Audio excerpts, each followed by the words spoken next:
Kijk, kan julle sien hoekom ons nie by D eksponentwet kan gebruik nie? Ons het plusse nie. En as ons plusse het, dan mag ons nie die eksponentwet gebruik nie. Ons kon D miskien op 'n ander manier ook gedoen. Behalwe soos wat ek hom hier gedoen het. As jy die wiskundige reël in gedagte hou,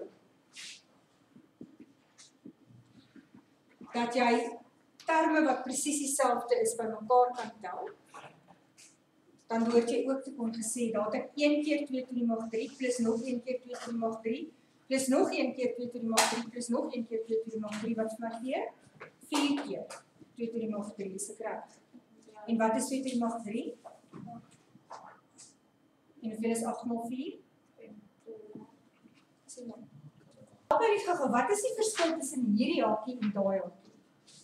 Wat die kwadraat aanbetref. Die feit dat ons die hakie hier buite, die eksponent hier buite die hakie het, sê nou vir ons dat ons die eksponentwet sal moet gebruik, wat vir ons sê dat ons daai eksponent by elkeen van daar sal moet sit.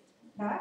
So ons gaan dus skryf 5 x kwadraat, y kwadraat, en 'n mens kan eintlik daai hakie dan wegvat. Nee. Dit is dan nou nie meer nodig. Goed, maal 3xy kwadraat, daar sê 'n minusie, so ons het nie 'n tekenprobleem nie, maal 5. En nou gebruik ons die reëls wat ons nog altyd van die begin van die jaar af gebruik het. Jy maal jou tekens, dan maal jy jou getalle, dan maal jy jou veranderlikes en jy gebruik eksponentwette wanneer jy maal. So ons gaan dus sê 5 maal 3 is, 15 maal 5 is 75. Daar's x kwadraat maal x gee vir my x to die mag 3, y to die mag 2 maal y to die mag 2 gee vir my y to die mag 4.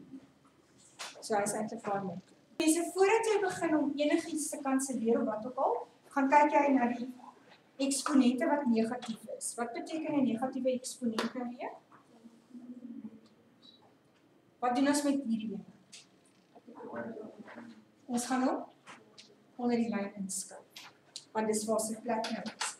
So ek skryf hierdie ding af net soos hy is, 15x to die mag 6, z to die mag 3 onder die lyn, 20x to die mag 3, y to die mag 4, maal daai y to die mag 4 wat nou onder die lyn ingekom het, z to die mag 6. Ons het die y to die mag 4 gehad, nou het ons nog eenetjie by, hy kom van bo af. Goed, nou kan ons net gaan eksponentwette gebruik. Hierdie gaan ons nou vir ons gee y to die mag 8. Stem julle saam. Daar het ek 15, daar het ek 20. Is daar iets wat in 15 en in 20 kan deel? 5. 5 gaan in 15 in 3 keer. 5 gaan in 20 in 4 keer.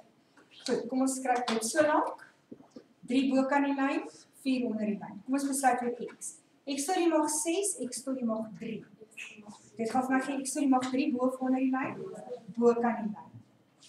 Dan het ons wat eers vir y alfabeties, daar's nie meer 'n y bo kan die lyn nie. So daai y gaan word y to die mag 8. Dan daar het ek z to die mag 3 en onder die lyn z to die mag 6. So waar gaan z to die mag 3 oorbly?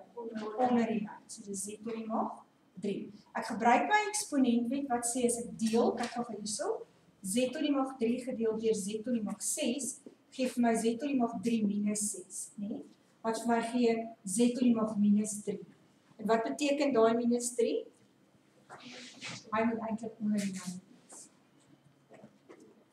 Dis nou net op 'n baie lang manier. Jy kan maar altyd gaan kyk net waar is jou grootste eksponent.